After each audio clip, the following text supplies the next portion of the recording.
Welcome back, everybody. Today I'm going to teach you how to delete multiple emails in Outlook. If you're drowning in unread messages or just want to clean up your inbox quickly, this straightforward process will help you declutter in seconds. Start by opening your Microsoft Outlook app and log into your account to load in your emails.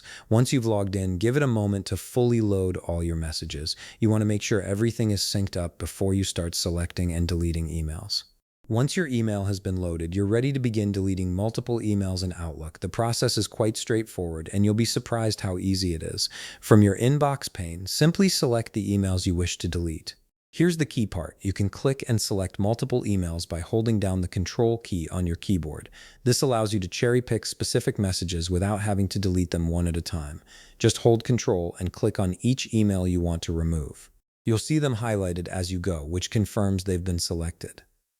Once the emails you wish to delete are selected, click on the Home tab located at the top part of your screen. This tab contains all the essential actions you can perform on your emails, including moving, archiving, and of course deleting. From here, you'll see the delete option, usually represented by a trash bin icon. Click on it to proceed. A confirmation window will appear asking if you're sure you want to delete these emails. This is Outlook's way of making sure you don't accidentally remove important messages. Click on Yes to proceed with the multiple email deletion. Once you confirm, the selected emails will be moved to your deleted items folder, instantly clearing them from your inbox. And that's it. You've successfully cleaned up your Outlook inbox by deleting multiple emails at once.